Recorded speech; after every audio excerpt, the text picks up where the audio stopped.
everything is vibration. You hear it all the time, and you can take it extremely literally, or you can take it figuratively. I mean, obviously, we know on a subatomic level, everything is vibrating. The universe is flipping in and out of reality of actually being, whatever 7 or 6 septillion times per second, which is wild to think about.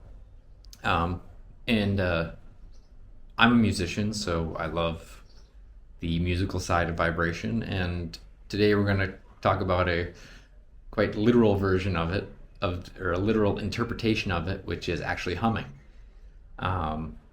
Again, not the most exciting thing in the world, but super effective, especially if you're someone experiencing overwhelm, anxiety, stress, burnout, any of those things, which I feel like is everyone nowadays.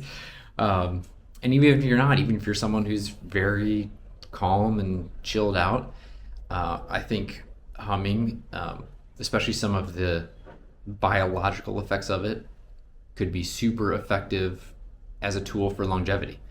Um, when you hum, you're obviously breathing through your nose, and that vibration increases the gases in there, like nitric oxide. I think up to anywhere between 500 and 1500%.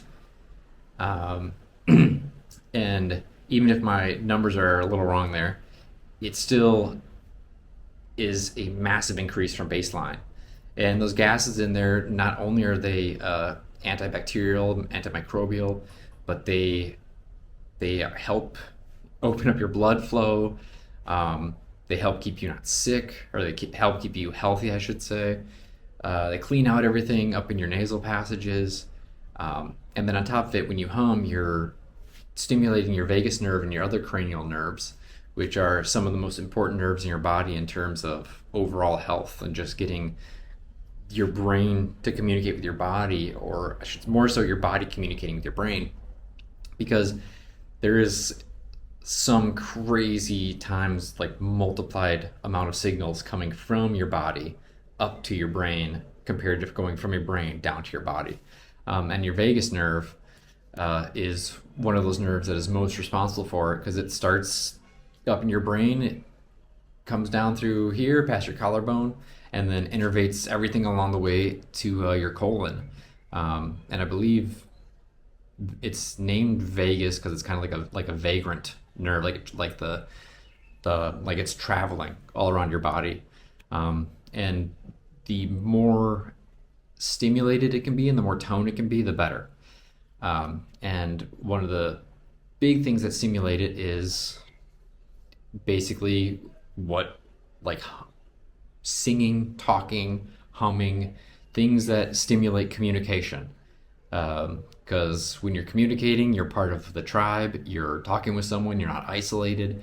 And, 100,000 years ago, that was a very good thing, because you were much better off surrounded by a tribe than on your own. So humming, it's a simple thing. It's fairly easy to practice. Like, obviously, if you're by yourself, it's easy to practice. But if you're in public, you could get a little self-conscious if you're just going around humming one single monotone note. But humming is also, I mean, it's monks chant. People, singers, I think, generally have, I don't know, very healthier nervous systems compared to people that don't sing. I mean, it's probably one of the reasons Mick Jagger is doing so well, or has done so well his entire life. But one of the ways you can stimulate your vagus nerve, which is a very important nerve in keeping your nervous system grounded and, feeling like it's safe, is humming. And I, on a regular basis, try to get 10 minutes of it in a day. I've heard of people anecdotally even curing sinus infections by humming for 10 minutes 3 to 4 times a day. I'm sure the more the better. But like I said, I try to get at least 10 minutes in a day. And my family and I just moved, so we don't really have to drive anywhere. I used to live in a big city and I would have to drive to and from my warehouse. And I would hum along the way.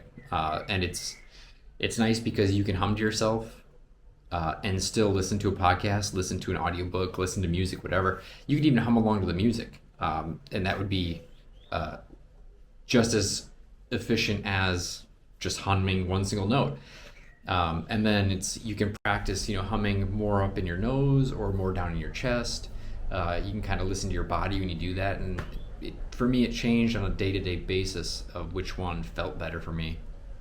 But after 10 minutes of doing that, you can feel a huge shift in, it kind of feels like a weight's off your shoulder, where it's like you can relax again. You can take a deep breath instead of being so scrunched up and stressed and freaked out all the time, which is not a good thing. It also can help with road rage if you're doing it, whatever, while you're driving on your commute or on the bus or whatever. It's also an easy thing to practice, right before bed. You can pair it with maybe alternate nostril breathing, which is another technique that I really like and I use all the time. It's super simple, super high upside, super low downside. Everyone can pretty much do it. So why don't you give it a try for even just 5 minutes a day for the next week? Try that. Maybe try doing that before bed, last thing after you brush your teeth. Or you can even hum while you're brushing your teeth, who knows? It's fun to take these things and try to experiment with them and make them your own and make them fit your lifestyle, and that's an important thing to do. Because you definitely don't want to force any of this stuff, because then that's just adding more stress to your already stressed out nervous system. But yeah, give it a try. Like I said in previous videos, I'm starting a Whop community, and I'll be releasing, right now I have an ebook that I wrote, spent the last 2 weeks writing, that focuses on these less exciting, kind of counterintuitive breathwork techniques that people don't talk about very often, but I stumbled upon, and I credit them with 80% of my healing over the last 3 years. And I owe a huge amount of gratitude to those techniques and the people that showed me them, because they essentially gave me my life back. And I'm proud to say that I'm finally starting to feel like myself again. And that was 3 frightening years of not knowing what was exactly wrong with me. Turns out it was, like I said, I went to the emergency room twice thinking I was having a heart attack. All the doctors said, "We don't know what's wrong with you. Here's propranolol, here's some SSRIs, here's whatever, take these." And I don't like taking pharmaceuticals if they're just there to cover up symptoms. So I didn't, and luckily my amazing wife was able to carry basically everything for the household during those the last 3 years while I've been on this healing journey, because I was just functioning at a below baseline, below keeping my head above water level. So I owe her everything, and luckily I was able to find these techniques, and like I said, I wrote that ebook about them, and it'll be up in my Whop community in the next week or so, maybe even sooner. I'll put the description down in the description, or I'll put the link to it down in the description below, and I hope you have a great day.